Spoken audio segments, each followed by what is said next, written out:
Hari ini kita masuk materi installment sales ya. Ini bukunya sudah untuk yang pertemuan keberapa nih? Keempat, nanti kelima, maksudnya nanti sampai UTS kita menggunakan bukunya Drebin ya, bukunya Drebin. Installment sales, kemudian konsinyasi dan transaksi untuk perusahaan yang kantor pusat dan kantor cabang ya. Ini slide yang disusun oleh Pak Kuat ya. Untuk installment sales-nya. Untuk bukunya bisa yang sudah ada scan-nya sudah kalian bisa peroleh di Drive Classroom ya. Di bukunya Drebin ya. Nah, masuk installment sales. Untuk installment sales dan konsinyasi ini sebenarnya sedikit sudah kita singgung di intermediate accounting ya. Kalau kalian ingat ketika kita membahas mengenai pengakuan pendapatan ya, ini disinggung ya. Bagaimana untuk pengakuan pendapatan kalau yang penjualan cicilan maupun yang konsinyasi ya, konsinyasi nanti yang ada hubungannya konsinyor dengan konsinyi gitu ya.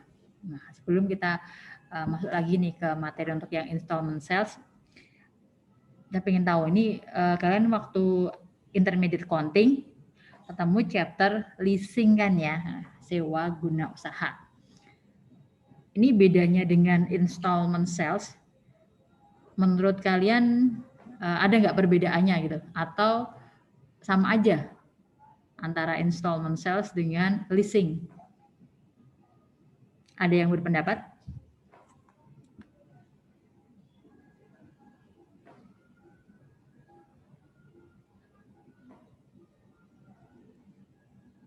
Leasing dengan installment sales. Samanya apa? Persamaannya maksudnya persamaannya sama-sama itu ya. Maksudnya pembayarannya secara bertahap. Membayar secara bertahap nih. Tapi beda ya antara leasing dengan installment sales. Kalau leasing risiko dari kepemilikan, misalkan nanti asetnya yang dileasingkan itu rusak atau mungkin terkait biaya-biaya untuk biaya-biaya untuk perbaikan, untuk maintenance dari barang atau aset yang dileasingkan itu adalah masih tanggung jawab dari lessor atau penyewa ya, penyewa atau kalau di sini berarti penjual ya. Itu kalau dari sisi leasing. Sedangkan kalau installment sales ya, risiko kepemilikan, kemudian nanti kalau ada biaya perawatan dan sebagainya ya, itu risikonya atau tanggung jawabnya ada di sisi pembeli ya, ada di sisi pembelinya. Ya. Jadi walaupun kepemilikannya sih sebenarnya kepemilikan secara utuhnya ya, secara legalnya itu nanti kalau cicilannya sudah selesai ya. Tapi sudah ada nanti ketika di jurnal itu sudah ada perpindahan aset ya, sudah ada perpindahan aset nih ketika di penjualan cicilan.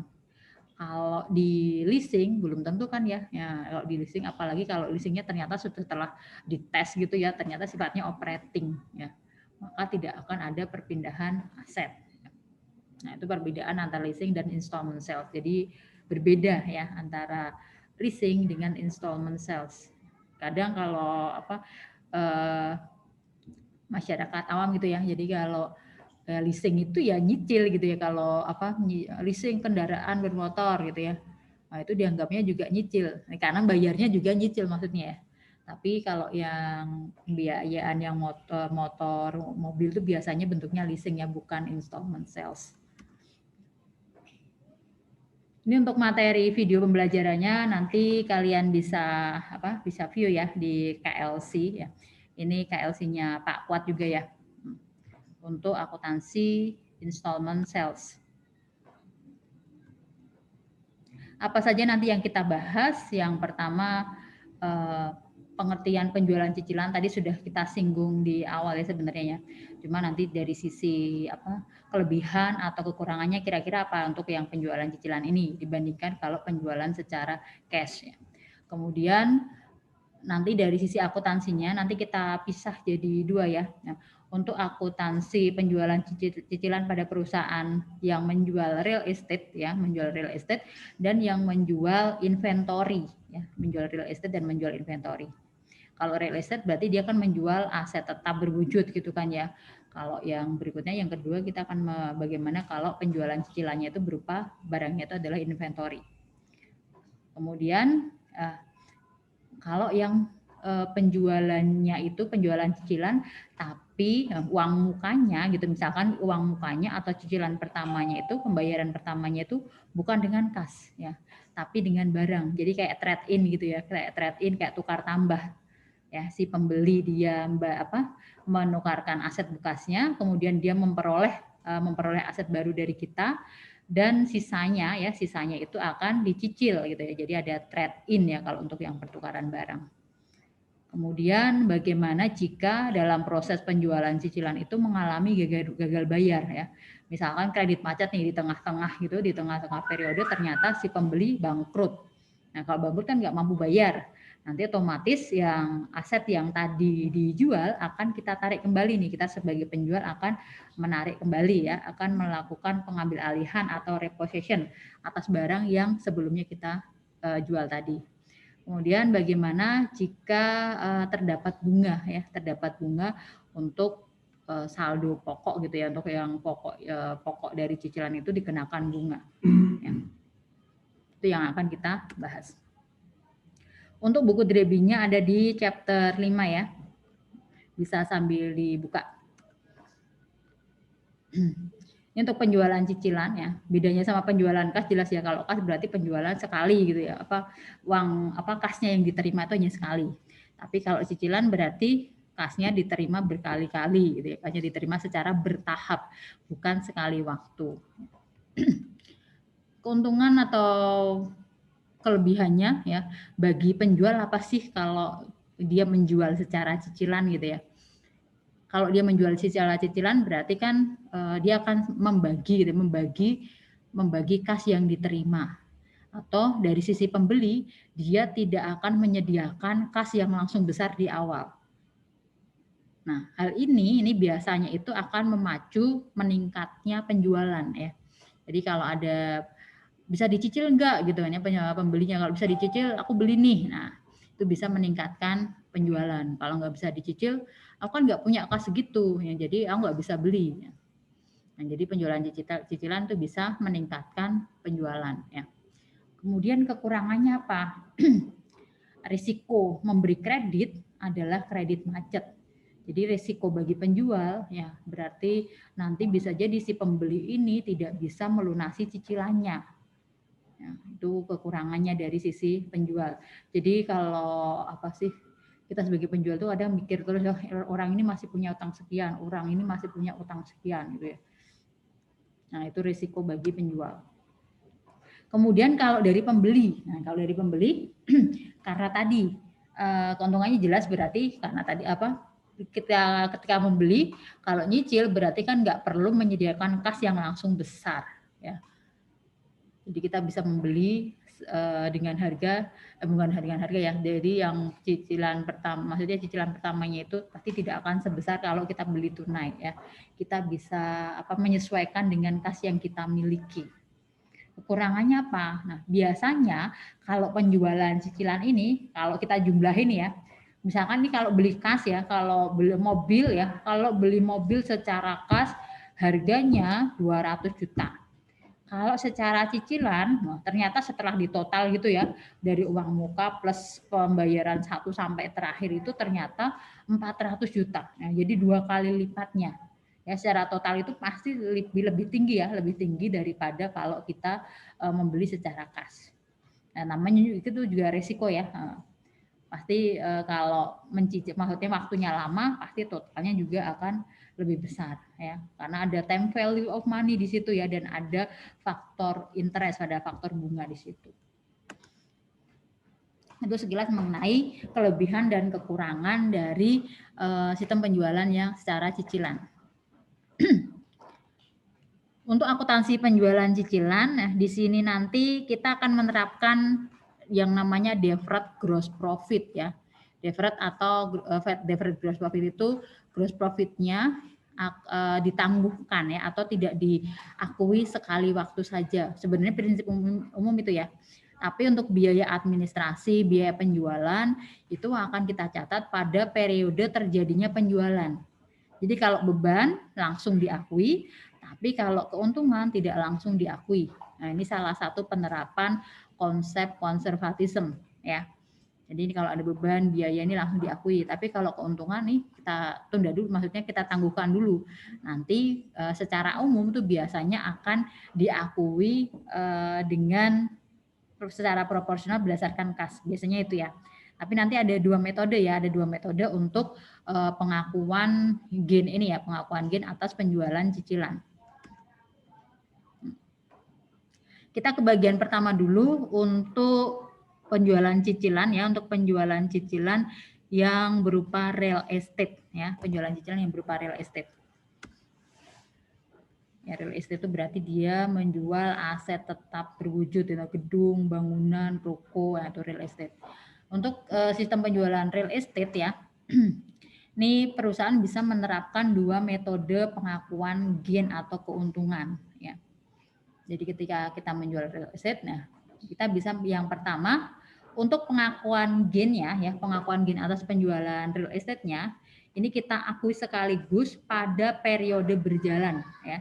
Jadi misalkan kita menjual bangunan, ruko dan seluruh lingkungannya itu ya real estate-nya itu menjual ruko pada tahun 2020 ya. Pada tahun 2020 yang akan bisa dicicil selama misalkan 5 tahun. Nah, kalau dengan menggunakan metode yang pertama, ya kalau menggunakan metode yang pertama, maka kita akan mengakui gain langsung pada tahun 2020. Nah, itu kalau menggunakan metode yang pertama. Sedangkan menggunakan metode yang kedua, keuntungan ini akan kita akui secara proporsional selama periode penagihan. Jadi tadi gainnya misalkan ada di tahun 2020 penjualannya ya, penjualan tahun 2020. Maka di tahun 2020 kita akan mencatatkan dulu lebih dahulu yaitu gross profit yang ditangguhkan ya, ditangguhkan dulu nih deferred gross profit. Nanti baru kita akui secara bertahap dari tahun 2020 sampai dengan tahun terakhir penerimaan kasnya, misalkan tahun 2025 ya. Jadi secara bertahap. Nah, itu kalau menggunakan metode yang kedua. Perbandingannya secara pencatatan jurnal ya, kalau menggunakan yang pertama, yang metode pertama dulu ya. Untuk metode pengakuan keuntungannya langsung sekaligus pada periode berjalan. Yang pertama ketika terjadinya penjualan ya, ketika real estate dijual. Maka kita sebagai penjual akan menjurnal yang pertama debitnya ya, misalkan nih receivable from PTX gitu ya, receivable from PTX senilai berapa, kemudian di sisi kreditnya kita menjual real estate ya, jadi real estate-nya akan kita kredit ya, kita akan melepas real estate kita, akan kita kredit, kemudian kita akan mengakui gain on sale of real estate keseluruhan ya, jadi gainnya langsung diakui pada saat terjadi penjualan real estate ya, di tahun pertama berarti ya. Ini selisih dari receivable dan nilai real estate-nya. Kemudian ya, jurnal yang kedua untuk pencatatan uang muka ya, untuk pencatatan uang muka misalkan nih pencatatan uang muka. Jadi ketika menjual ini sekaligus menerima uang muka biasanya ya. Nah, menerima uang muka berapa. Nah, kita akan jurnal debit kas ini atas penerimaan uang mukanya ya, kas sekian. Kemudian biasanya kalau real estate ya, penjualan real estate kita memerlukan semacam kayak surat jaminan gitu ya, surat jaminan. Jadi nanti si pembeli itu ya, si pembeli dia biasanya mengajukan semacam kayak pembiayaan gitu ke bank ya. Jadi banknya akan menerbitkan mortgage payable gitu ya, mortgage payable, kemudian akan memberikan kepada kita dan kita akan mencatatnya sebagai mortgage notes receivable. Jadi kayak notes receivable ya, semacam notes receivable, Tapi notes receivable-nya itu dijamin ya, dijamin dengan apa? Dijamin dengan real estate yang kita jual tadi. Ya. Jadi kalau misalkan nanti di tengah periode gitu, di tengah periode tidak bisa melunasi ini, mortgage note payable-nya akan kita kembalikan, real estate-nya akan kita tarik kembali. Seperti itu ya. Nah, jadi ini biasanya kita akan memperoleh mortgage notes payable, mortgage notes receivable, atau kita singkat saja mortgage notes ya. Jadi wesel yang dijamin ya, wesel yang dijamin dengan aset tetap berwujud. Nah, penjaminnya ya, mortgage-nya itu adalah real estate ini. Kemudian kita akan menghapuskan receivable from PTX yang ada di jurnal pertama. Nah, ini jurnal pada saat menerima uang muka dan menerima mortgage notes. Kemudian yang ketiga ya, kita akan menjurnal, akan mencatat seluruh biaya-biaya penjualan yang terjadi pada periode penjualan. Ya, kita jurnal sebagai selling expense, kreditnya cash sebesar berapa. Kemudian yang keempat, ini terkait jurnal penyesuaian ya. Nah, karena tadi di jurnal nomor 2 kita menerima mortgage notes ya, menerima wesel yang dijamin ya, maka pasti ada bunga ya, ada wesel berarti ada bunga. Nanti untuk adjustment-nya berarti kita akan mencatatkan adanya interest receivable ya, atau di sini accrued interest on mortgage ya. Ini sama saja dengan interest receivable ya, debit, kemudian kreditnya interest income. Dari periode ini kita jurnal di tiap akhir periode ya. Jadi tiap akhir periode ketika mau menyusun laporan keuangan, kita akan melakukan jurnal penyesuaian untuk akun-akun yang terutang ya, di sini untuk piutang bunga atas mortgage notes-nya. Lalu untuk menutup akun nominal, ini jurnal penutup ya, closing entry. Apa yang ditutup? Akun nominal ya. Akun nominal itu di mana? Akun nominal itu adalah akun-akun yang ada di laporan laba rugi. Berarti apa? Pendapatan dan beban ya. Pendapatan dan beban. Nah, pendapatan dan beban dari jurnal nomor 1 sampai dengan nomor 4 tadi apa saja? Kita cek ya, yang di nomor 1 yang ada di laporan laba rugi yang mana? Gain ya. Gain ini ada di laporan laba rugi. Kita tutup ya, kita closing berarti kita debit ya.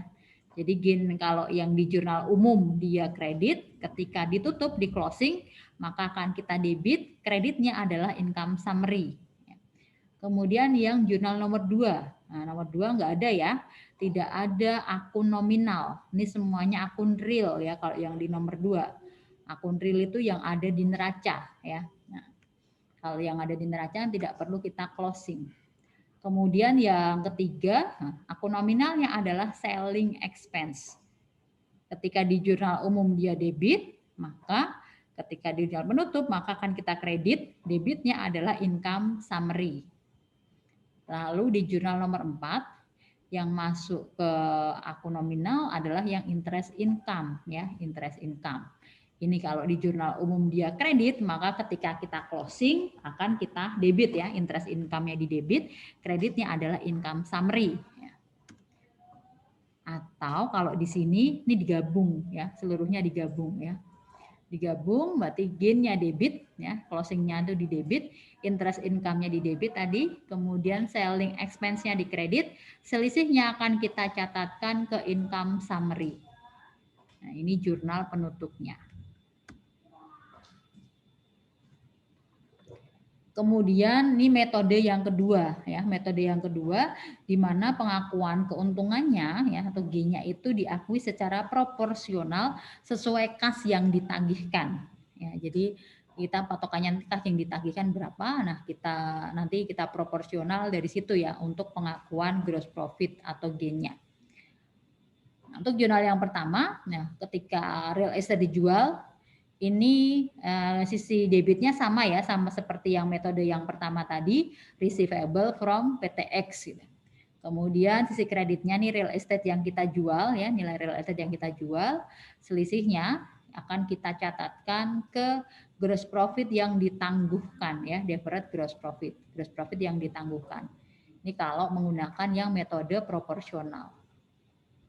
Kemudian jurnal ketika pencatatan atau penerimaan uang muka ini sama seperti yang metode pertama tadi ya. Uang muka akan kita catat debit kas sebesar yang diterima. Kemudian penerimaan atas wesel mortgage-nya ya, mortgage notes-nya. Kemudian kita akan menghapuskan receivable yang ada di jurnal nomor 1. Ini akan kita hapuskan. Kemudian yang ketiga, ini untuk pencatatan seluruh biaya-biaya penjualan yang terjadi. Ini juga sama dengan metode yang pertama ya, selling expense pada cash. Sebesar berapa? Kemudian yang keempat, untuk journal adjustment ya, journal adjustment terkait piutang bunga ya, terkait piutang bunga. Ini juga sama ya dengan yang metode pertama. Debitnya interest receivable atau accrued interest on mortgage notes ya. Kreditnya kita akan akui sebagai interest income ya. Ini juga kita lakukan di akhir periode ya, karena ini journal adjustment. Kemudian karena ini proporsional, maka kita akan melakukan pengakuan laba kotor ya, pengakuan laba kotor berdasarkan kas yang diterima ya, berdasarkan kas yang diterima. Nanti kita akan menghapuskan sebagian gross profit yang ditangguhkan ya, deferred gross profitnya akan kita hapuskan. Kita akan mengakui realized gross profit di sisi kredit ya. Nanti perolehannya dari mana ya, kita akan menghitung yang namanya rate gross profit atau rate realisasinya berapa ya, tingkat realisasinya berapa, kita kalikan dengan kas yang diterima. Nah, itu untuk jurnal pengakuan laba kotor. Kemudian yang keenam, ini untuk jurnal penutup ya. Untuk jurnal penutup, kita akan pengclosing akun realized gross profit. Ini akun nominal ya, akun yang dilaba rugi ya, realized gross profitnya akan kita closing ya, kita debit. Interest income-nya akan kita debit, kita closing juga. Selling expense juga kita kredit ya.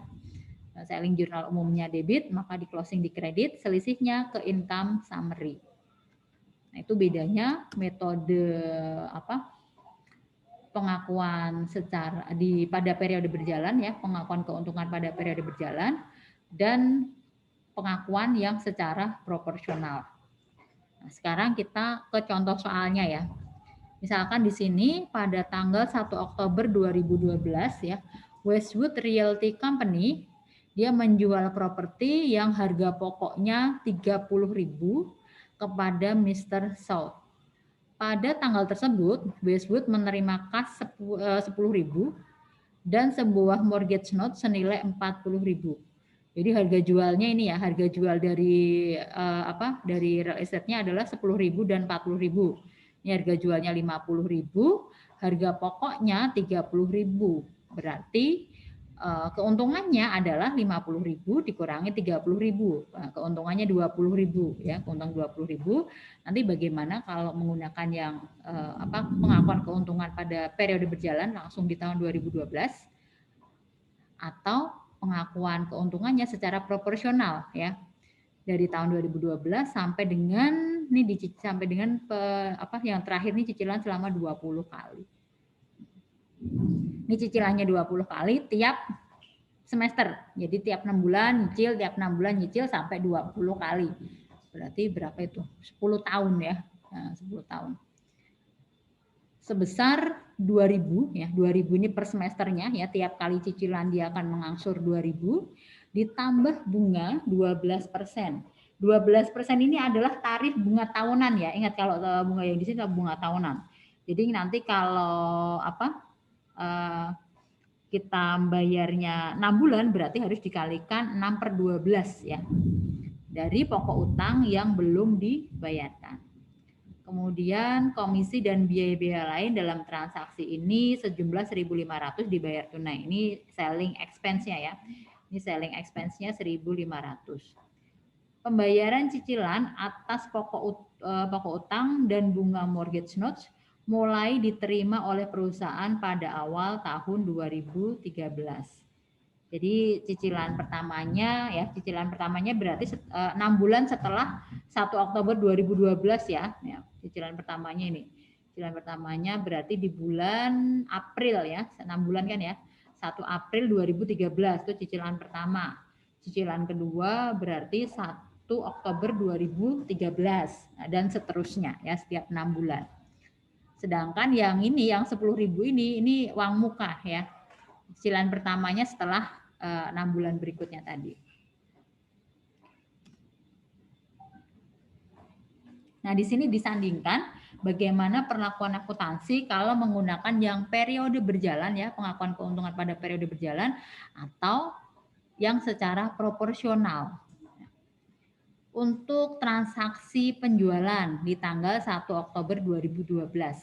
Menjual real estate ya yang harga perolehannya 30.000 senilai 50.000.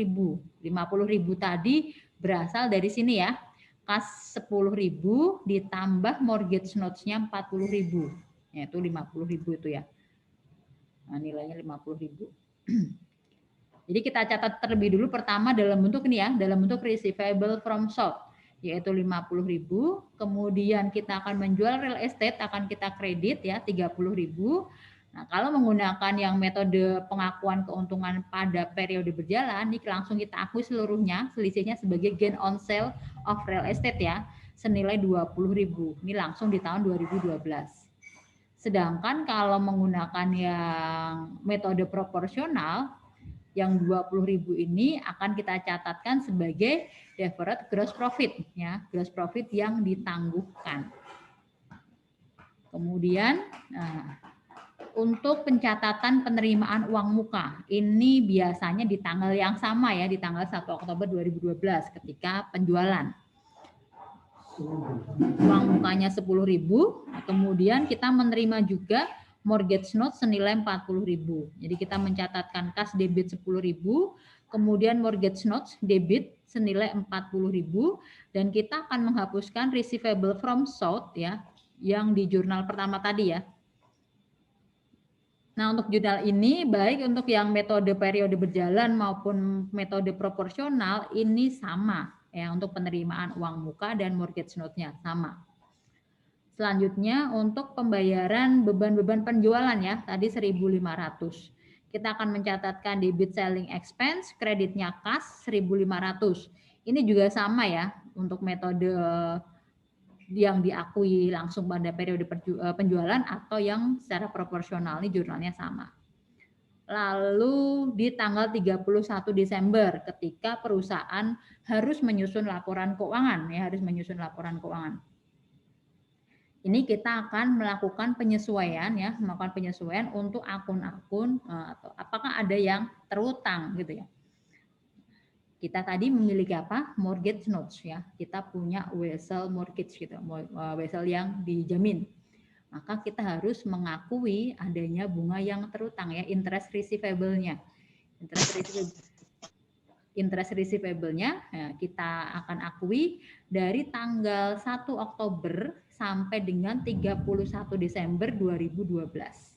Ya, kan kita catat interest receivable atau accrued interest on mortgage note di sini ya. Kreditnya interest income sebesar pokoknya berapa tadi? Pokoknya adalah 40.000 ya, pokoknya 40.000 kita kalikan 12% ya bunga notes mortgage note-nya tadi dikalikan dari tanggal 1 Oktober sampai dengan 31 Desember ya, dikalikan 3/12. Nah, sehingga accrued interest atau interest receivable pada interest income diperoleh 1.200. Jurnal ini akan dicatat ya, baik untuk metode yang pertama maupun metode yang kedua. Nah, kalau untuk metode yang kedua yang secara proporsional ini akan kita tambah ya, akan ditambah dengan perhitungan realisasi gross profit. Ya, untuk menyusun laporan keuangan Desember 2012. Nah, kita lihat untuk pengakuan realisasi gross profitnya, kita akan hitung dulu tarif realisasi ya, tarif realisasi. Tarif realisasi kita peroleh dari mana? Kita peroleh dari ini ya, deferred gross profit awal ya 20.000 ya, 20.000 kita bagi dengan harga jual.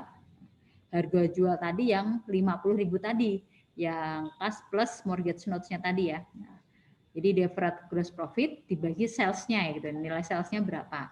Nilai sales itu kan sama dengan nilai receivable ya. Jadi average gross profit-nya 20.000 dibagi dengan 50.000. Itulah tarif realisasi. Tarif realisasinya adalah 40%.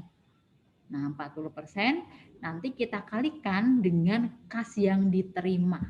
Ya, dengan kas yang diterima selama periode tersebut. Nah, untuk periode 1 Oktober sampai dengan 31 Desember, kita lihat nih jurnalnya, kasnya baru berapa. Nah, kasnya yang diterima, ingat ya, kas yang diterima ya. Kas yang diterima bukan net kas ya, bukan net kas tapi kas yang diterima. Kas yang diterima dari receivable-nya tadi ya. Kas yang diterima ya dari receivable-nya itu 10.000.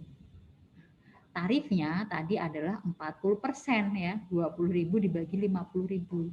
Sehingga gross profit yang akan diakui di tanggal 31 Desember 2012 adalah 40% kali 10.000 yaitu 4.000. Kita akan akui ya, di sisi kredit ya, realized gross profit, kita akan menghapuskan sebagian deferred gross profit ya, deferred gross profitnya akan kita debit senilai 4.000. Nah, ini jurnal di tahun 2012. Nah, setelah jurnal penyesuaian, kita masuk ke penutup ya, jurnal penutup. Kita akan menutup akun-akun nominal ya. Untuk yang metode keuntungan diakui pada periode berjalan, kita akan meng-closing gain on sale ya senilai 20.000. Kita akan closing interest income 1.200, ini yang dari journal adjustment tadi. Kemudian selling expense untuk biaya-biaya penjualannya 1.500, selisihnya akan kita catatkan di income summary. Nah, sedangkan kalau menggunakan yang metode secara proporsional ya, yang akan kita closing yang pertama realized gross profit, nanti yang ini ya, yang ini realized gross profit ya yang 4.000. Kemudian interest income akan kita closing 1.200. Kemudian selling expense 1.500 ya, kita closing, kita kredit, dan selisihnya akan kita catatkan di akun income summary senilai 3.700. Penyesuaian yang ada di adjustment yang akan menimbulkan akun-akun terutang tuh ya, kalau yang ada accrued-nya gitu ya, ada payable atau ada receivable gitu ya, ada payable-nya atau ada receivable-nya, itulah yang akan kita balik ya, yang akan kita catat di jurnal kembali. Nah, tadi kita lihat di adjustment ya, di jurnal adjustment, di sini kita mencatatkan adanya interest receivable ya, atau accrued interest pada interest income ya, ada receivable, berarti nanti kalau kita menggunakan jurnal kembali ini harus dibalik ya. Kembalinya gimana ya, tinggal dibalik aja ya, jadi interest income-nya nanti di debit ya, di sini ya interest income-nya di debit, kreditnya adalah interest receivable atau accrued interest-nya. Nah, ini dibalik. Tujuannya apa sih untuk jurnal kembali ini ya? Tujuannya itu kita akan menghapuskan efek yang jurnal adjustment sebelumnya. Jadi ini nanti efek nanti dianggap gitu ya, dianggap seolah-olah itu berarti belum ada pencatatan terkait interest income ya, belum dianggap belum ada pencatatan terkait interest income. Sehingga ya nanti ketika menerima pembayaran yang pertama kali untuk interest income-nya ini akan kita hitung full 6 bulan. Jadi dari 1 Oktober sampai dengan 1 April. Nah, ini kalau dengan menggunakan jurnal kembali ya. Kalau menggunakan jurnal kembali nanti interest income yang akan kita catat di tanggal 1 April ini full 6 bulan. Nah, kalau nggak ada jurnal kembali nih, ya, kita nggak pakai jurnal kembali, nggak ada jurnal ini, ya, boleh ya, boleh tidak pakai jurnal kembali, boleh ya. Kalau nggak ada jurnal ini, maka nanti jurnal untuk 1 April 2013 ini akan menjadi ya, kasnya tetap sama ya, kasnya tetap sama 4.400. Untuk mortgage notes yang akan dihapuskan pokoknya, ya, nilai mortgage note yang dicicil yang pertama kali 2.000 ini juga sama. Nah, nanti perbedaannya ada di interest income ya. Maka interest income-nya yang akan kita catat itu hanya yang dari periode 1 Januari sampai dengan 1 April. Ya, itu yang akan kita catat sebagai interest income ya. Berarti kalau 3 bulan berarti separuhnya dari ini ya. Berarti yang interest income-nya hanya 1.200, kemudian ditambah satu lagi yaitu penghapusan ini ya, penghapusan interest receivable ya. Jadi nanti jurnalnya ya, kalau tidak menggunakan jurnal pembalik, sekali lagi ya, debitnya adalah kas 4.400, kreditnya mortgage notes 2.000, kemudian interest income 1.200, dan kredit interest receivable atau accrued interest on mortgage senilai 1.200. Jadi secara total sama ya debit kreditnya. Cuma untuk pencatatan interest income-nya saja yang berbeda ya. Dan ada penambahan untuk penghapusan accrued interest yang kita jurnal di tanggal 31 Desember di jurnal penyesuaian. Itu kalau tidak menggunakan jurnal pembalik ini. Ya. Kalau menggunakan jurnal pembalik, ya ini langsung full ya, ini full 6 bulan 2.400. Dan ini jurnalnya sama ya, jurnalnya sama untuk jurnal pembaliknya ya. Baik untuk metode yang tadi pengakuan langsung di periode penjualan atau yang pengakuan gross profitnya secara proporsional. Begitu juga ketika penerimaan cicilan yang pertama ya, yang di semester pertama di tanggal 1 April. Ini jurnalnya juga sama. Ya, baik dengan jurnal pembalik maupun tidak, jurnalnya sama. Selanjutnya untuk jurnal penerimaan pembayaran yang kedua di tanggal 1 Oktober 2013. Ya, perusahaan ya nanti akan menerima kas ya yang berasal dari cicilan atas mortgage notes ya, cicilan atas mortgage notes senilai 2.000, kemudian interest income ya. Interest income-nya dari mana ya? Interest income-nya berasal dari 12% ya bunga untuk mortgage notes-nya dikalikan dengan 6/12 periode dari 1 April sampai dengan 1 Oktober dikalikan dengan sisa pokok mortgage notes-nya. Sisa pokoknya berapa? Tadi sisa pokok awalnya nilainya 40.000 ya, 40.000. Kemudian dengan yang cicilan pertama ini pokoknya berkurang 2.000. Nah, sehingga pokoknya tinggal 38.000. Ya, maka interest income-nya di sini kita peroleh dari 12% kali 6/12 kali 38.000. Ya, kita peroleh interest income-nya 2.280. Nah, ini baik yang metode pertama maupun metode yang kedua, jurnalnya sama. Selanjutnya, untuk jurnal penyesuaian di tanggal 31 Desember 2013. Kita akan menyesuaikan untuk accrued interest ya, yang dari tanggal 1 Oktober ya, pembayaran yang terakhir sampai dengan 31 Desember. Ya. Di sini kita akan hitung saldo mortgage notes-nya dulu ya. Saldo mortgage notes-nya tadi 38.000 di sini ya, 38.000 di 1 Oktober sebelum pembayaran. Nah, setelah pembayaran berarti 38.000 akan kita kurangkan lagi 2.000. Sehingga saldo untuk mortgage notes-nya adalah 36.000 ya. Karena cicilannya sudah 2 kali ya, berarti kan dikurangi 2.000, dikurangi 2.000 lagi. Nah, sehingga saldo mortgage notes-nya 36.000. Kita kalikan 12%, kita kalikan 3 bulan ya, dari 1 Oktober sampai dengan 31 Desember. Nah, kita peroleh interest receivable debit, kreditnya interest income senilai 1.080. Jurnal ini juga kita buat untuk yang metode kedua ya, dengan menggunakan metode proporsional. Ditambah ya, kalau yang menggunakan metode proporsional kita tambah dengan pengakuan gross profit, pengakuan realisasi gross profit ya. Tadi tarif realisasinya adalah 40% ya. Nah, tarif realisasinya adalah 40% nih.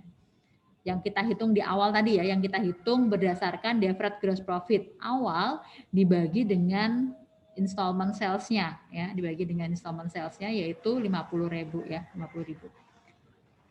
Nah, di sini untuk realisasi gross profit di akhir Desember 2013 adalah 40%, kita kalikan dengan kas yang diterima di tahun 2013.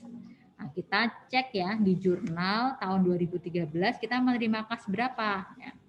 Kas yang kita terima ya. Di sini berapa ini? 4.400 ya, 4.400 ditambah 4.280 sebentar. Ini kas yang diterima itu dari kas ya, kita peroleh dari kas, tapi kasnya ya, kasnya yang berasal dari cicilan mortgage notes ya. Kas yang berasal dari cicilan mortgage notes. Berarti berapa ini? 2.000 ya, 2.000. Karena yang 2.400-nya dari bunga ya. Ini berarti yang dari mortgage notes-nya adalah 2.000 ditambah 2.000. Berarti kasnya berapa? Kasnya adalah 4.000 ya. 4.000 ya, kita kalikan dengan tarif realisasinya tadi adalah 40%. Sehingga realized gross profit-nya untuk tahun 2013 adalah 1.600. Kita jurnal, debitnya deferred gross profit ya, gross profit yang ditangguhkan kita debit, kita hapuskan sebagian ya. Kemudian kita akan akui realized gross profit-nya senilai 1.600. Kemudian di jurnal penutup, ya jurnal penutup untuk yang metode pertama, yang metode pengakuan di periode penjualan, kita hanya akan meng-closing interest income ya. Ini dari tahun 2013 itu yang akun yang ke income statement, akun nominalnya hanya yang interest income ya. Ini kita hitung saldo interest income-nya. Pertama ini ada debit 1.200, kemudian kredit 2.400, kredit lagi 2.280, kemudian kredit lagi 1.080. Nah, ini kalau di total nilainya adalah 4.560. Nah, jadi saldo interest income ya selama tahun 2013. Ini kita closing ya, kita closing berarti kita debit ya, nilainya interest income pada income summary sebesar 4.580. Nah, kalau menggunakan yang metode kedua yang secara proporsional, maka kita juga perlu meng-closing akun realized gross profit ya. Akun realized gross profitnya akan kita debit ya, kita closing juga. Interest income-nya tadi 4.560 ya, income summary-nya 6.160.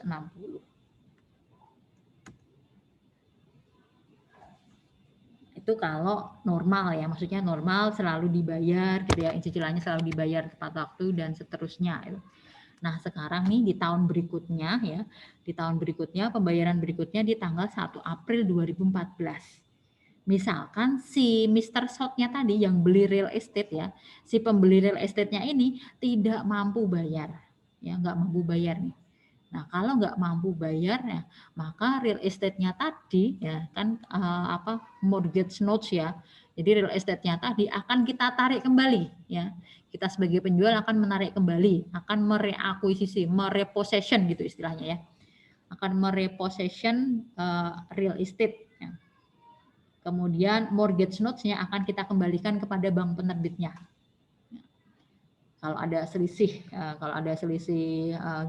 debit atau kredit kita akui sebagai gain atau loss ya. Yang pertama menggunakan metode yang pengakuan keuntungan pada periode berjalan. Di sini misalkan pihak penjual terpaksa menyerahkan kembali mortgage notes ke bank penerbit karena si pembeli ini nggak mampu bayar ya. Nah, saldo yang belum terbayar ya dari installment sales-nya itu ya, yang belum terbayar adalah 36.000. Kemudian kita tadi namanya apa sih realty realty company tadi menarik kembali properti real estate tersebut. Estimasi nilai pasar properti ya untuk real estate tersebut di tanggal repossession ini adalah 28.500. Nah, karena kita menarik kembali ya, berarti kita akan menerima lagi ya, real estate-nya akan kita terima lagi ya. Jadi kita akan mendebit ya, menerima kembali real estate ya, sesuai dengan harga pasarnya ya. Harga taksiran pasarnya di sini adalah 28.500. Kemudian kita akan mengembalikan mortgage notes-nya ya, mortgage notes-nya saldonya 36.000 nih, akan kita kembalikan ya. Saldonya kan sekian ya tadi ya, baru dicicil 2 kali ya, ya. Saldo awalnya 4.000 dicicil 2 kali, 2.000 kali 2 ya. Jadi dikurangi 4.000 sehingga saldonya 36.000. Ini dikembalikan ke bank, kemudian real estate-nya, ya, real estate-nya akan kita terima di senilai 28.500. Selisihnya di sini debit ya, selisihnya debit kita catat sebagai loss on repossession. Ya, jadi kerugian akibat penarian kembali senilai 7.500. Ini menggunakan metode yang pertama. Nah, ini dia mengalami loss ya, karena sebelumnya di awal dia sudah mengakui gain secara keseluruhan. Nah, ketika ternyata si debiturnya itu nggak mampu bayar, akhirnya kita mengakui loss di sini. Nah, kita bandingkan kalau yang menggunakan metode proporsional tadi. Kalau menggunakan metode proporsional ya, kita tetap mencatat nih penerimaan real estate yang dikembalikan ya. Penarian kembali real estate di sini senilai 28.500.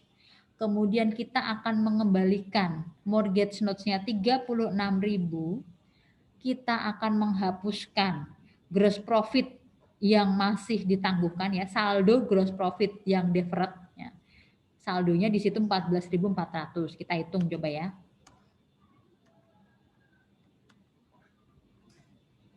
Deferred gross profit ya, gross profit yang ditangguhkan. Ini saldo awalnya di tanggal 1 Oktober saldonya 20.000.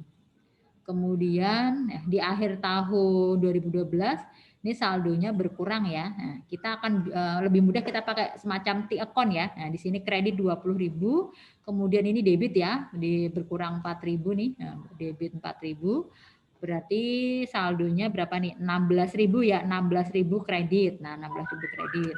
Kemudian kita lihat untuk jurnal 2013 ya.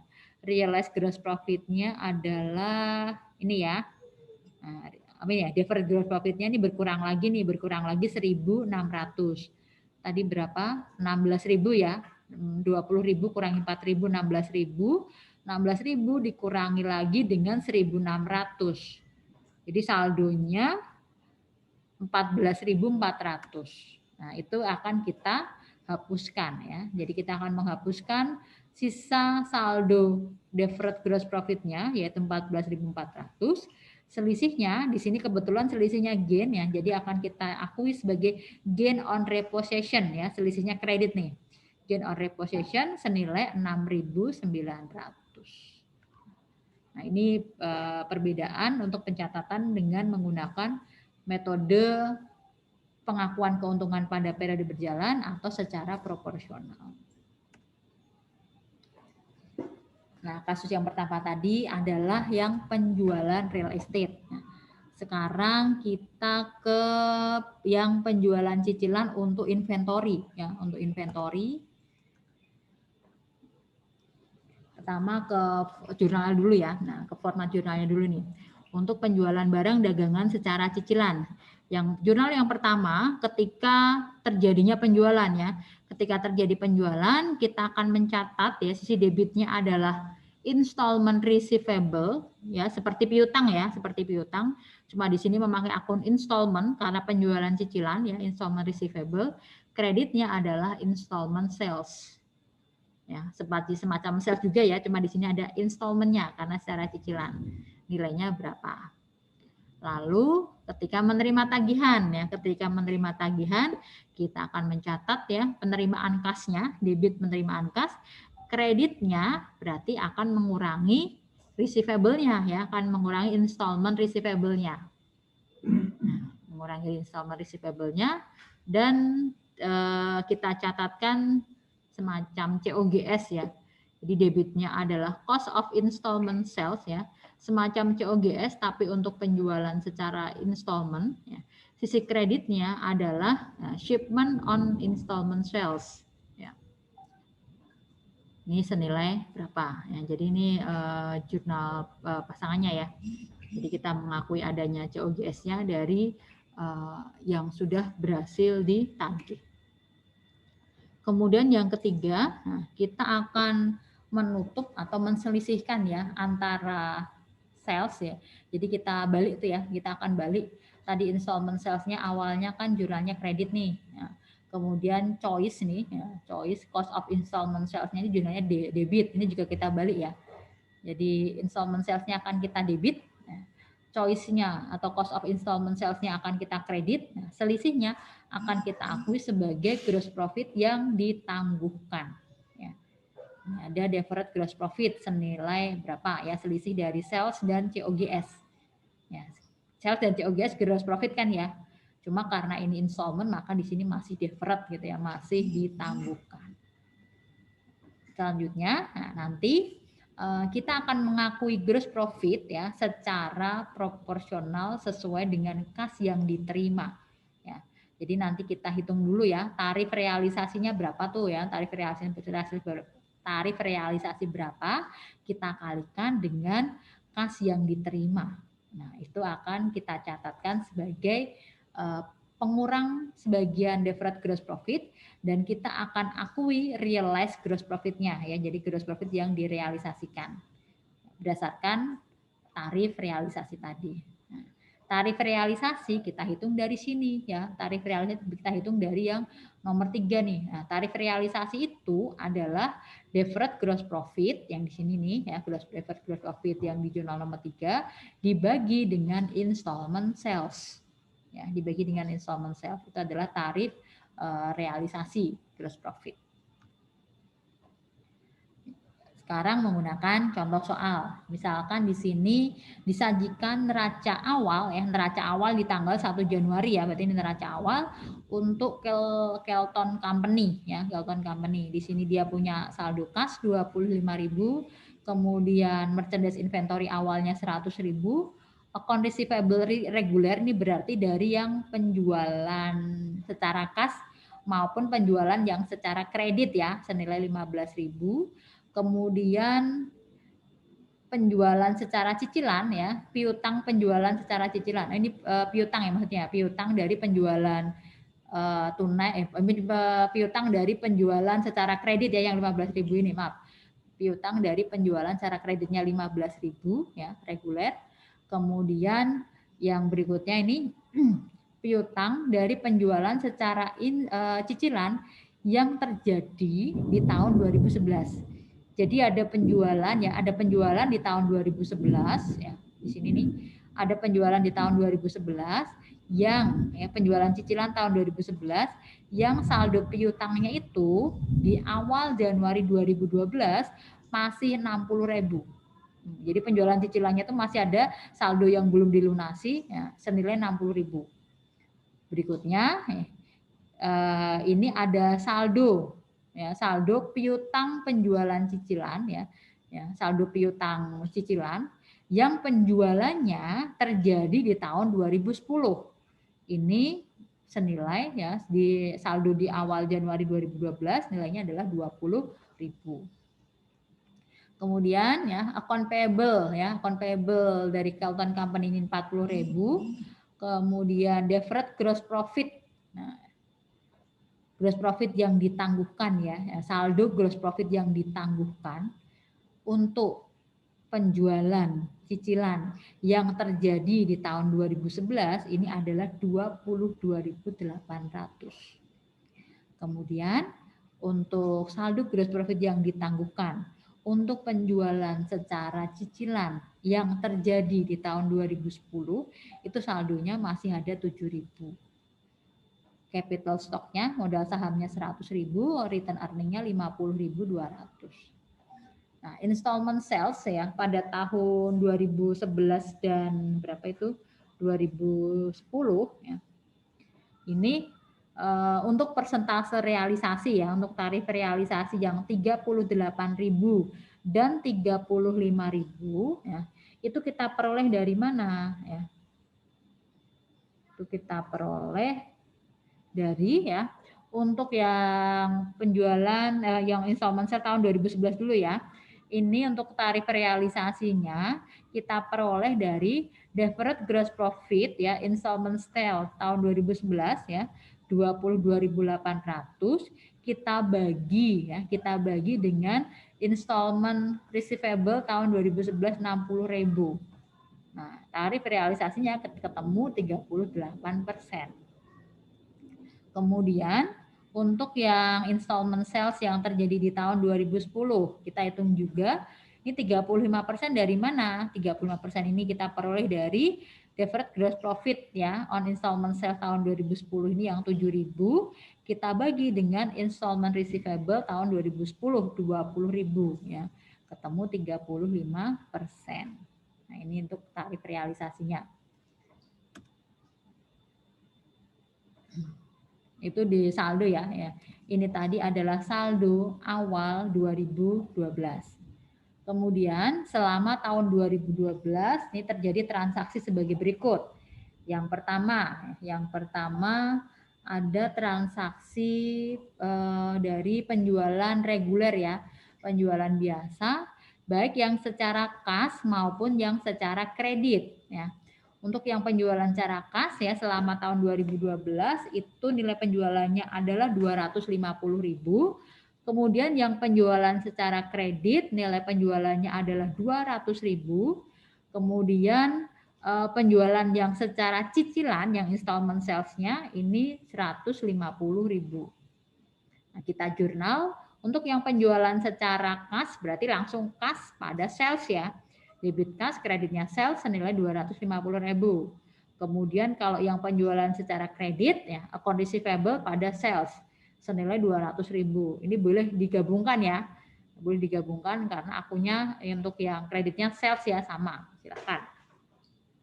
Kemudian untuk yang penjualan cicilan ya, penjualan cicilan yang terjadi di tahun 2012 ya. Kita jurnal di sini installment receivable tahun 2012 yaitu 150.000. Di sisi kredit kita catatkan sebagai installment sales ya, penjualan cicilan senilai 150.000.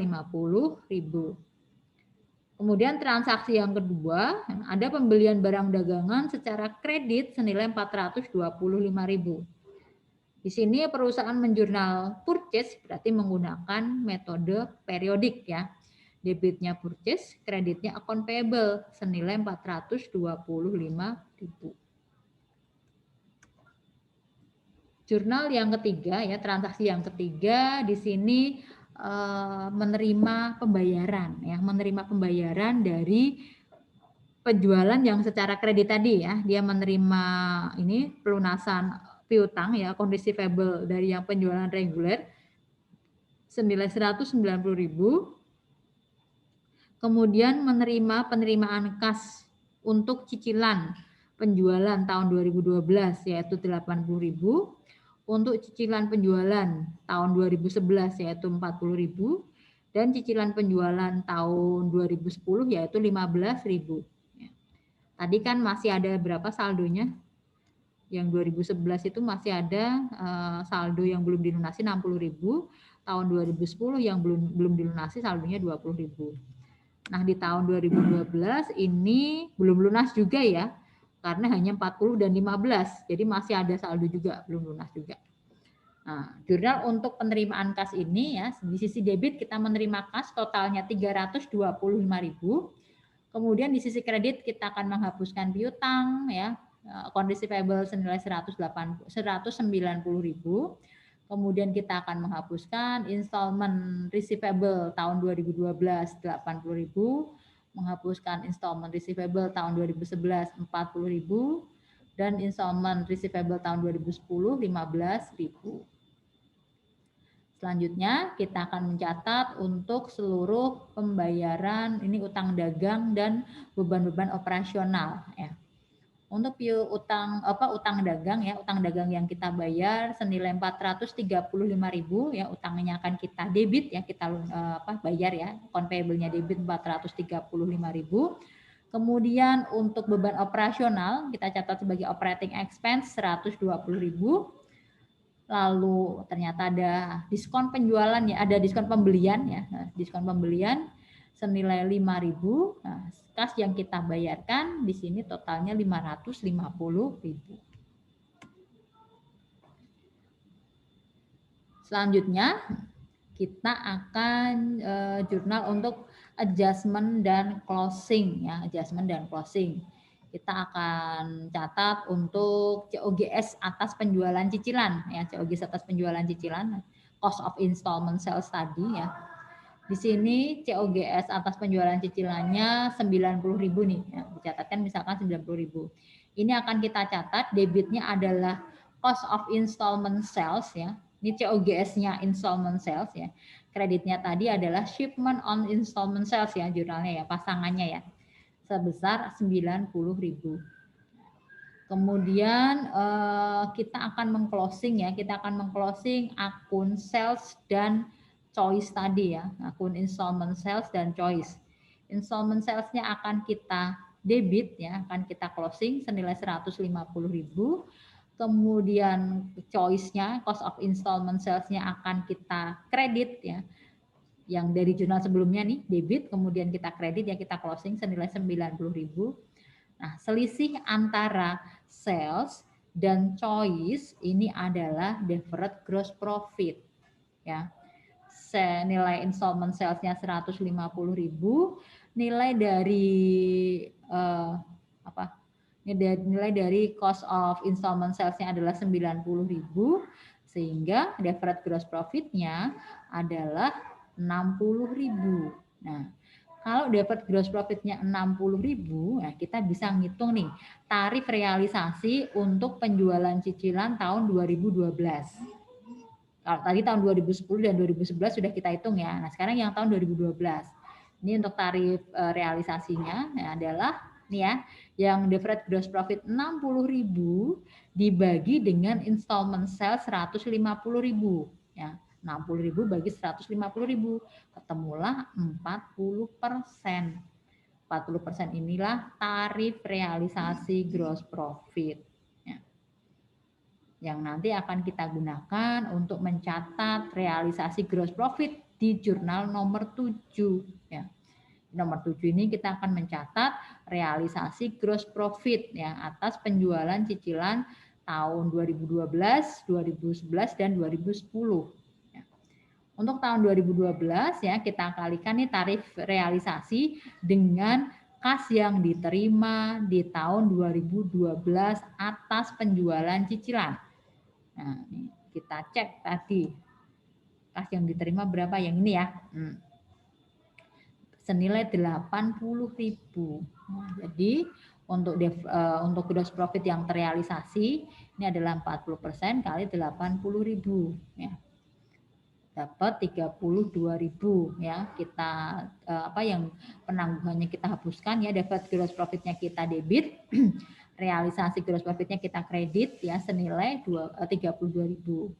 Kemudian untuk yang tahun 2011 tadi tarifnya 38%, kita kalikan dengan pembayaran kas untuk cicilan yang penjualannya terjadi di tahun 2011. Ini 40.000 ya, berarti 40.000 kita kalikan 38.000, ketemu 15.200. Ini realisasi gross profit ya untuk penjualan yang terjadi tahun 2011. Kemudian untuk yang penjualan terjadi tahun 2010, tarif realisasinya tadi 35%, kita kalikan dengan kas yang diterima. Untuk penjualan yang terjadi tahun 2010 di sini penerimaan kasnya di tahun 2012 adalah 15.000. Nah, jadi 35% kalikan 15.000. Nah, kita jurnal deferred gross profit pada realized gross profit. Untuk realized gross profitnya ini langsung di jumlah ini juga di jumlah langsung boleh ya. Jadi deferred gross profit on installment sales 2010 sampai 2012 totalnya berapa itu juga boleh silahkan ya.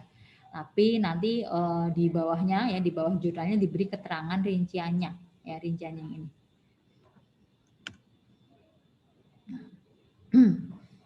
Sekarang ya, nah ini yang tadi saya singgung di awal ya, bagaimana jika dalam suatu transaksi penjualan cicilan itu uang mukanya atau pembayaran pertamanya itu berupa barang. Jadi si pembeli dia menyerahkan barang bekas kepada kita, kemudian pembeli tadi memperoleh barang baru dari kita. Nah, selisih antara harga barang baru dan barang lama yang dia serahkan itu akan dicicil ya, akan dicicil oleh si pembeli. Nah, itu yang namanya trade in ya, tukar tambah istilahnya ya. Tukar tambah. Bagaimana perlakuan untuk tukar tambah ini pada penjualan cicilan ya? Nah, untuk yang trade in pada penjualan cicilan ya, ini nanti kadang kan kita akan menentukan dulu ya, yang aset yang diserahkan oleh si pembeli itu biasanya kan bukan barang baru gitu ya, barang bekas gitu. Kita akan menentukan dulu nih, ini nilai dari aset yang kita terima, dari barang yang kita terima itu nilainya berapa.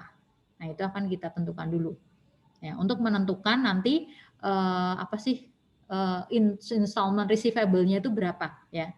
Untuk menentukan installment receivable kita harus menentukan dulu nilai trade-in dari barang yang kita terima ya.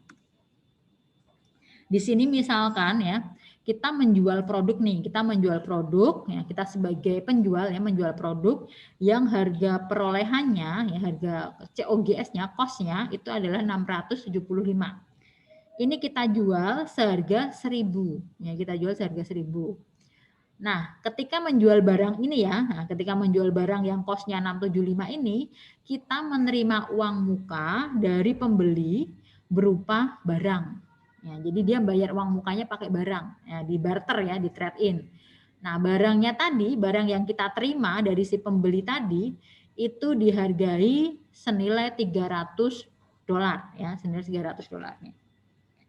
Kemudian kita mengestimasi bahwa nanti akan ada biaya tuh ya untuk merekondisi, untuk mereparasi barang yang kita terima tadi, itu biaya rekondisinya adalah $20.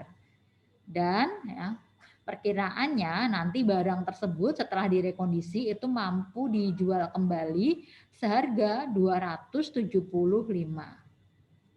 Di sini catatannya ya, kalau kondisi normal ya perusahaan mendapat keuntungan wajar sebesar 20% dari harga jual. Nah, kita akan tentukan dulu ya nilai trade in dari barang yang kita terima ya. Tadi penentuannya kan pertama 300.000 ya. Nah, benar nggak sih 300.000 ini nilai yang sesungguhnya?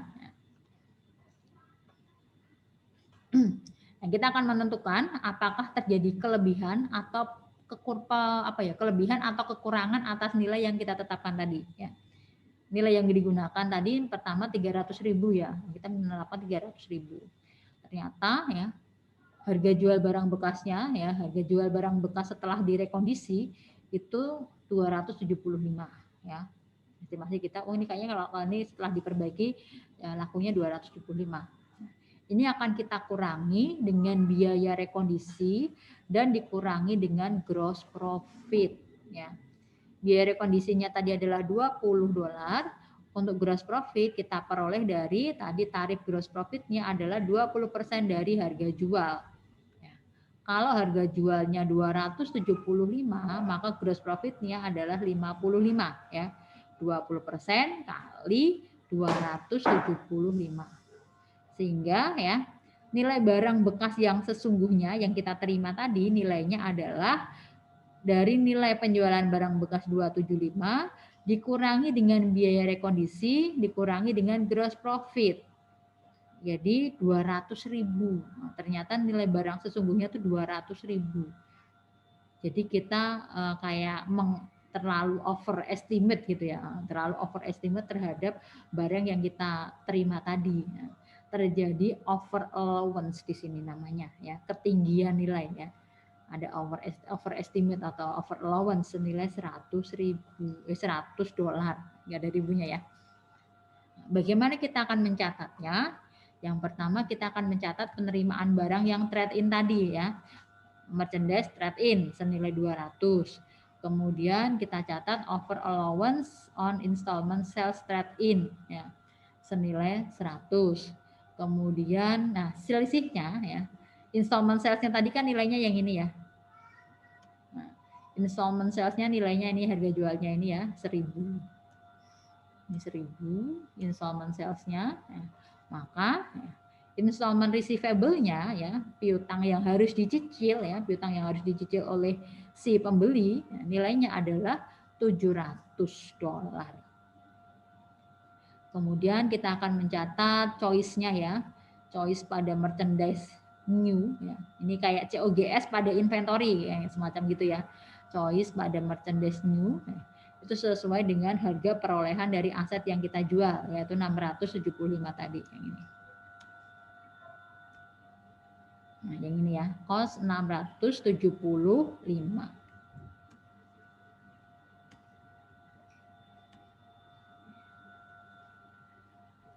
Itu kalau kasus adanya trade-in. Kemudian yang berikutnya, ini kalau terjadi gagal bayar. Sama seperti yang tadi ya, sama seperti yang kasus untuk yang real estate tadi ya. Nah, ini gagal bayar. Nah, kalau gagal bayar maka akan kita lakukan repossession ya. Kita tarik kembali barangnya ya. Kita tarik kembali inventorinya. Kita tarik kembali inventorinya ya. Jadi nanti kita akan menghapuskan sisa saldo installment receivable akan kita hapuskan, kemudian sisa saldo deferred gross profit juga akan kita hapuskan ya.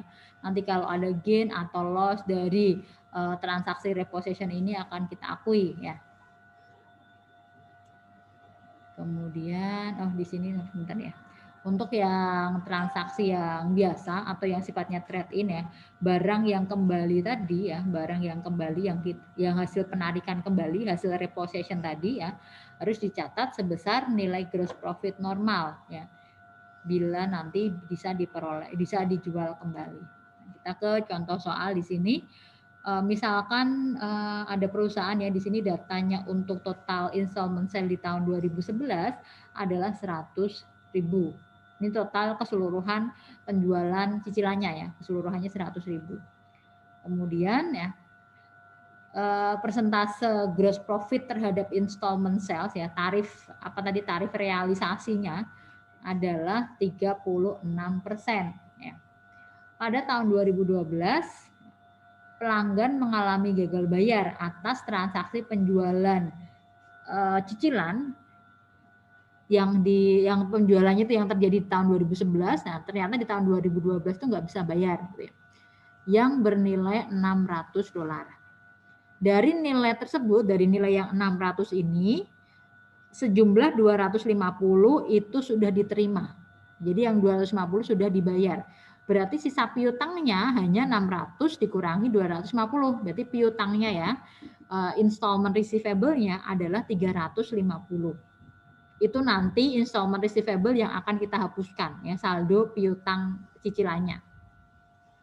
Kemudian perusahaan menarik kembali produk tersebut dan ditaksir nilainya hanya $180. Ini nanti nilai inventory yang kita peroleh kembali ya. Jadi inventory repossession-nya ya, nilainya adalah 180. Untuk dapat dijual kembali, perusahaan harus mengeluarkan biaya rekondisi dan memperhitungkan keuntungan penjualan.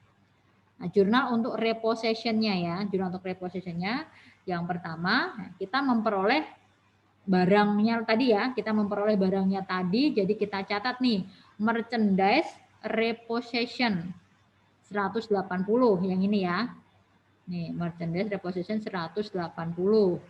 Kemudian yang berikutnya, yang ini dulu, sisi kreditnya dulu. Kita akan menghapuskan piutang cicilannya ya, saldo piutang cicilannya, installment receivable-nya.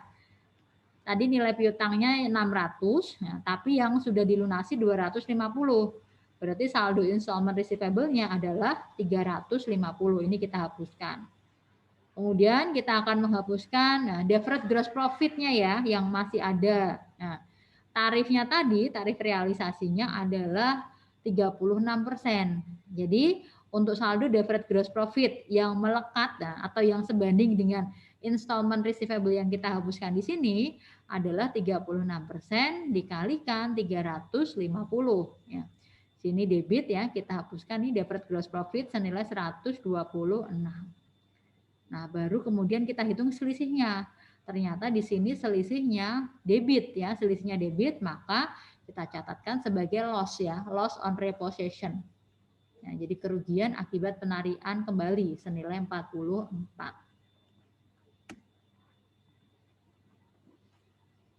Nah, berikutnya, ini bagian yang terakhir ya. Bagaimana jika ya untuk penjualan cicilan itu ada bunganya ya. Ini walaupun bentuknya penjualan yang penjualan cicilannya berupa barang dagangan, bisa jadi ada bunganya juga. Nah, untuk yang bunganya ya, bunganya itu nanti akan kita hitung ya, akan kita hitung dari sisa saldo pokok utang. Jadi nanti makin lama nih bunganya tiap periode pasti akan makin turun. Karena pokok utangnya itu pasti akan turun juga, ya, akan turun juga. Ya, bunga akan terutang bersamaan dengan saat pembayaran cicilan. Jadi nanti ketika jatuh tempo bayar cicilan itu bayar pokok ya, bayar pokok cicilan itu sekaligus membayar bunga. Ya. Jadi yang dibayar dua ya, yang dibayar pokok cicilannya dan bunganya. Meskipun nilai bunga sudah termasuk dalam nilai pembayaran cicilan, namun hanya pembayaran pokok saja yang akan mempengaruhi, yang akan mengurangi nilai pokok. Jadi nanti nilai pokok dari utang atau piutangnya itu akan berkurang dengan pembayaran pokok cicilan. Nah, contoh soalnya di sini, misalkan pada 30 Juni 2012 ya, peralatan dijual seharga $400, pembayarannya dilakukan secara cicilan. Dalam kontrak ternyata di sini ada bunganya, ya, ada bunganya nih kontrak cicilannya nih. Uang muka yang harus dibayarkan adalah $100, sisanya dibayar per bulan selama 6 kali dengan bunga 12%. 12% ini bunga 1 tahun ya, 1 tahun. Berarti kalau dia pembayarannya bulanan, bunga per bulannya adalah 1%. Nah, kita akan bikin tabel untuk pembayaran bunga dan pembayaran cicilan ya. Pertama, ketika terjadi penjualannya ya di tanggal 30 Juni, saldo utang pertamanya adalah 400. Ini sebelum ada uang muka ya, sebelum ada uang muka nih, pertama 400. Kemudian ini yang di baris berikutnya, ini masih 30 Juni, ini adalah pembayaran uang muka ya, pembayaran uang muka ini akan mengurangi saldo pokok utang ya. Maka dianggap di saldo pokok utang nih dianggap sebagai cicilan pokok utang yang pertama. Ini $100. Kemudian ya, pembayaran cicilannya di sini masuk $100 ya. Karena ini belum ada bunga ya, belum ada bunga, masih maksudnya tanggal penjualannya. Maka saldo pokok utangnya dengan adanya uang muka ini berkurang 100.000 hingga pokok utangnya menjadi $300. Kemudian cicilan yang pertama. Cicilan yang pertama di tanggal 31 Juli. Untuk bunga tadi tarifnya adalah 1% per bulan berarti ya. 1% per bulan kita kalikan dengan saldo pokok utang. Saldo pokok utangnya bukan lagi yang 400 ya, bukan lagi yang 400. Tapi menjadi yang ini, yang 300 ya. Karena sudah dikurangi dengan pembayaran uang muka yang di sini ya. Jadi untuk bunganya yang di sini ini adalah 1% dikalikan 300.000. Kemudian cicilan pokok utangnya di sini tadi cicilan pokok utangnya kan selama 6 bulan ya. Selama 6 bulan itu untuk cicilan pokoknya itu rata ya. Jadi saldo pokok utangnya 300.000 dibagi 6. Ini bagi 6 nih, jadi 50 setiap bulan ya selama 6 kali. Selama 6 kali ini untuk pokok utangnya ya, untuk prinsipalnya nih, untuk pokok utangnya 50. Nah, total pembayaran cicilannya di sini berarti adalah untuk pembayaran pokok utang dan ditambah bunga. Nah, jadi nilainya adalah $53. Untuk saldo pokok utang ini yang mengurangi hanya yang pembayaran pokok. Nah, sehingga pengurangannya selalu 50 ya. Ini sampai ke bawah secara proporsional berkurang 50 ya, sesuai dengan cicilan pokok utangnya ya. Jadi tanggal 31 Juli ini saldo pokok utangnya menjadi 250. Kemudian pembayaran yang kedua ya, pembayaran cicilan yang kedua. Bunganya tadi 1% ya, 1% dikalikan dengan saldo pokok utangnya di sini adalah 250 ya, yang ini. Sehingga bunganya adalah $2,5. Kemudian cicilan pokok utangnya sama ya, tetap sama tiap bulannya yaitu 50. Total pembayaran cicilannya $52,5. Saldo pokok utangnya 200. Kemudian di tanggal 30 September, ini cicilan yang ketiga untuk bunga untuk pembayaran bunganya ya. Ini 1% dikalikan dengan sisa pokok utangnya 200 ya. 1% kalikan 200 dapat $2. Cicilan pokok utangnya berkurang 50 ya. Kemudian cicilan pokok utangnya 50 ya, total pembayaran cicilannya adalah 52, saldo pokok utangnya menjadi 150. Dan seterusnya ke bawah ya sampai dengan 31 Desember di cicilan yang terakhir bunganya $0,5, cicilan pokok utangnya 50, total pembayaran cicilannya 50,5. Sehingga saldo pokok utangnya 0 ya, ini di pembayaran yang terakhir. Nah, kita akan jurnal dari sisi pembeli dan penjual ya, yang bayar dan yang menerima pembayaran. Tadi untuk yang penerimaan pembayaran pas pertama ya, pada saat penjualan tuh, pada saat penjualan ya. Pertama ini ya dari pembeli dia akan mencatat penerimaan equipment, dia membeli equipment ya, membeli peralatan. Kreditnya adalah installment payable karena nyicil ya, installment payable senilai 400. Kemudian di sini dari sisi penjual kita akan mencatat installment receivable, kreditnya adalah installment sales ya. Jadi ini barang dagangan ya, ini masih barang dagangan nih. Di sini installment sales senilai 400. Barang dagangannya berupa equipment ya.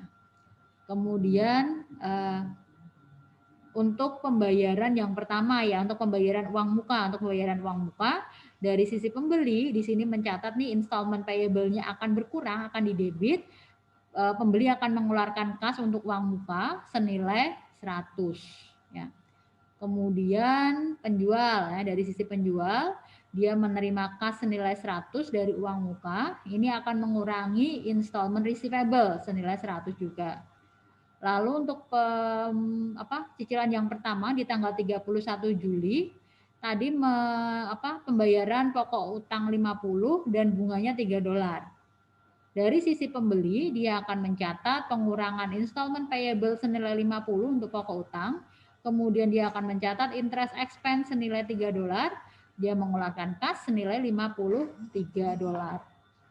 Kemudian dari sisi penjual berarti penjual menerima kas senilai totalnya 53 ya, $53 ini berasal dari pengurangan installment receivable senilai 50 dan interest income senilai $3. Kemudian pembayaran berikutnya ya, di catatan berikutnya ini jurnalnya sama ya. Untuk installment payable-nya pengurangannya selalu sama ya, 50. Untuk interest expense-nya yang di pembayaran kedua ini $2,5 ya.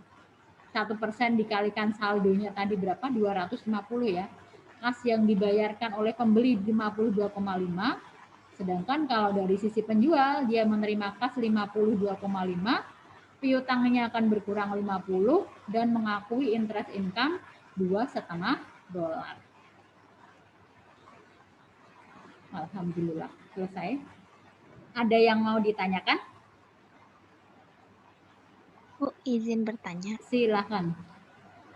Mengenai yang trade-in, Bu, itu kan ada pertukaran barang ya, Bu ya. Nah, biasanya tuh kalau di soal tuh suka ada angka aneh-aneh, Bu. Banyak, misalkan ada nilai buku barangnya, ada harga pasar, fair value, atau nilai wajar. Nah, itu kita bisa pakai istilah itu juga nggak, Bu, untuk mengidentifikasi harga-harga yang disebutkan di trade-in ini, Bu? Atau yang 300 ini merupakan nilai yang tercantum dalam kontrak gitu. Mohon pencerahannya, Bu. Iya. Pakainya yang mana sih gitu ya, ya kan? Nilai-nilai banyak ya. Kadang di buku kalau dulu waktu belajar pengakun itu di bukunya Warren kayak gini. Oh ternyata di buku Kieso beda lagi gitu ya. Nah kalau di sini nilai trade ini kayak nilai yang nilai yang kita estimasi sendiri gitu ya. Jadi ditentukan nih, yang ditentukan oleh si penjual. Di sini ya, di sini dalam hal ini ya. Dalam hal ini nilai trade-in yang di sini adalah kita menghargai ya, kita menghargai nilai barang ini berapa sih gitu. Nah, itu kalau di istilahnya apa sih, trade-in allowance gitu ya, trade-in allowance-nya ya, trade-in allowance-nya nilainya berapa, nilai itu yang akan kita gunakan ya, nilai itu yang akan kita gunakan. Nah, kalau nilai trade-in-nya tidak ada ya, kalau nilai trade-in-nya tidak ada, maka ya, nilai mana sih yang akan kita gunakan gitu ya. Kalau nilai trade-in-nya nggak ada, kita akan gunakan nilai pasar ya, nilai pasar barang bekasnya kalau ada ya. Ini dijualan di pasaran ini kalau misalkan ada barang kayak gini dengan apa kondisi kayak gini, nih harga pasarnya berapa. Nah, kita gunakan itu kalau nilai trade-in-nya itu nggak ada. Gitu ya. Tapi ini kayaknya kalau yang buku Drebin ini masih itu ya, masih ini kan akuntansi masih lama nih ya, masih lama. Jadi dia akan menerapkan nilai trade ini tuh kayak nilai estimasi lebih berdasarkan kepada nilai book value-nya seperti itu.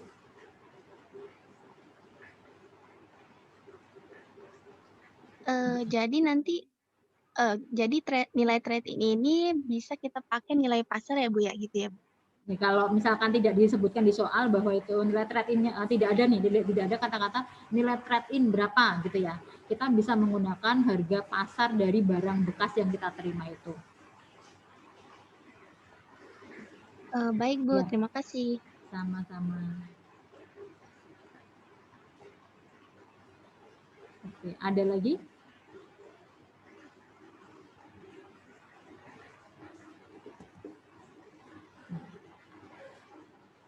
Kalau tidak ada, nggak ada ya. Nah, kalau tidak ada, ya kita akan coba. Ada yang mau ditanyakan? Izin bertanya Bu, Oke, tapi silakan. terkait minggu kemarin. Oh ya, silakan. Kalau misalkan kas yang tersedia itu setelah dikurangi sama secured loan, utang yang pakai jaminan, ternyata nggak cukup untuk melunasin utang yang prioritas sama unsecured non priority, itu berarti kita buat proporsi kasnya itu untuk kedua utang yang tersisa gitu ya Bu? Atau hanya untuk dia unsecured aja? Nah, ini kasnya nggak mencukupi untuk bayar utang gitu ya, nggak mencukupi untuk bayar utang. Nah, kita prioritaskan yang itu ya, yang secure and priority ya, yang secure and priority kita kita utamakan berdasarkan di situ ya, berdasarkan rankingnya yang secure dan priority. Kalau jangan diproporsi ya, maksudnya ke secure dan priority-nya itu ya. Urutan nanti yang akan mempertimbangkan tuh biasanya si trustee-nya tuh akan mempertimbangkan itu sebagai trustee-nya. Dia akan maksudnya secara ranking utang ini yang lebih dahulu harus dilunasi yang mana gitu ya. Nah, itu nanti trustee-nya yang akan menentukan. Nah, biasanya dari yang sifatnya itu secure sekaligus prioritas ya. Jadi memenuhi dua kondisi itu ya, secure dan prioritas. Kemudian kalau misalkan untuk yang secure dan prioritas saja nggak cukup, gimana gitu ya? Nah, nanti biasanya mengajukan yang apa? Mengajukan kayak itu ya. Kan biasanya tuh yang nuntut tuh kadang ya si itu ya, si pihak-pihak krediturnya tuh yang nuntut. Ini kamu punya utang sekian nggak mampu bayar. Nah, ini dengan hasil segini ya. Nanti biasanya ini lihat-lihat lagi nih, lihat lagi dari apa? Kalau apa kondisi gitu ya, kondisi ini ada nggak, maksudnya ada nggak yang misalkan mungkin dari pihak pemegang saham gitu yang mungkin mau itu nggak mau, ada yang mau membayari gitu nggak, kalau nggak ada yaudah berarti nanti akan mengajukan yang namanya pilot ya, nanti akan dicek tuh sama pengadilan benar-benar nggak dia itu kondisi pilot dan tidak mampu melunasi utang-utangnya gitu ya, nggak mampu melunasi seluruh utang-utangnya. Nah, kalau sudah dinyatakan pilot itu biasanya dari pihak kreditur itu mau nggak mau biasanya akan menghapuskan piutang-piutangnya ya. Jadi kalau di sisi kreditur tuh kalau kita biasanya bikin yang namanya apa, bad expense pada allowance. Nanti ketika si debiturnya itu bangkrut ya, kita akan benar-benar menghapuskan tuh account receivable-nya kita kredit. Nah, AFDA-nya kita debit ya. AFDA pada apa, kondisi receivable di debit itu berarti piutangnya kita hapuskan nih, kita sebagai kreditur. Nah, kita semacam mengikhlaskan gitu ya, kita kayak mengikhlaskan. Jadi krediturnya itu kayak dituntut keikhlasannya tadi ya. Jadi mau nggak mau tetap nanti hasilnya apa sih, kalau sudah dinyatakan pilot ya sudah, nggak bisa ngapa-ngapain lagi tuh krediturnya. Nah, kalau trustee-nya tadi untuk pembayarannya yaitu tadi ya, kondisinya itu dilihat dulu untuk yang secure sama prioritas. Kalau bisa yang memenuhi 2 kriteria itu dulu. Nah, kalau nggak cukup tetap itu dulu yang diutamakan gitu ya. Nah, baru yang lainnya menyusul. Sampai hartanya habis ya, maksudnya sampai harta perusahaan itu habis, ternyata tinggal itu saja yang bisa dilunasi ya sudah. Oh iya Bu, jadi diutamakan yang secure sama yang priority. Kalau misalkan yang priority itu unsecure priority itu cuma bisa dipenuhi sebagiannya aja, berarti yang sebagian lagi itu mungkin bisa dihapuskan gitu ya Bu? Iya, dihapuskan. Sebagiannya ya kalau misalkan dia cuma sebagian ya sebagian dihapuskan gitu ya. Nah, nanti Iya. misalkan Terima kasih, Bu. misalkan kalau krediturnya si A dan si B gitu ya. Rankingnya sama nih, si A dan si B. Kreditur si A dan si B rankingnya sama. Mana duluan yang harus dilunasin gitu ya. Nah, itu bisa jadi kalau kondisi rankingnya sama ya, kondisi klaimnya sama, dia sama-sama misalkan sama-sama priority gitu ya, sama-sama priority. Nanti si trustee ini mungkin akan meranking lagi ya. Nah, ini yang dari priority ini mana yang lebih prioritas gitu ya. Nah, misalkan nih ada utang gaji dan utang pajak. Kira-kira mana nih yang akan dilunasi lebih dahulu gitu ya. Apakah bayarnya separuh-separuh gitu ya, apakah dibagi rata separuh-separuh, jadi karyawan cuma dapat separuh, pemerintah dapat separuh, atau yang mana dulu. Nah, itu nanti trustee yang akan menentukan, yang akan melakukan judgement. Kalau apakah nanti yang akan dihapuskan adalah piutang pajak, ataukah yang mengikhlaskan adalah si karyawan, nah, itu nanti trustee yang akan mempertimbangkan hal tersebut. Gitu. Baik Bu, terima kasih. Sama-sama. Untuk yang materi installment sales, ada yang mau ditanyakan? Kalau melihat ini saja tuh, oh jurnalnya gitu ya. Nanti juga maksudnya open book, kita tinggal ngikutin jurnalnya gitu ya. Tapi kadang ketika menemukan soal, kita nggak tahu nih harus bekerja dari mana dulu gitu kan ya. Nah, kita cek rekomendasinya Pak Kuat di sini, problem berapa coba. Ini untuk assignment-nya kita coba dulu ya. Ini masih ada waktu setengah jam. Nanti kalau nggak selesai silahkan di submit di GCR ya. Kita coba di buku Drebin ya, problem 55 halaman 147 ya. Oke, untuk sesi Zoom-nya saya cukupkan di sini. Kalau masih ada pertanyaan silahkan sampaikan di WA group ya. Kita coba dulu untuk mengerjakan nih pelan-pelan nih ya, untuk installment sales yang problem 5/5. Saya cukupkan di sini. Terima kasih. Wassalamualaikum warahmatullahi wabarakatuh. Waalaikumsalam. Waalaikumsalam warahmatullahi wabarakatuh.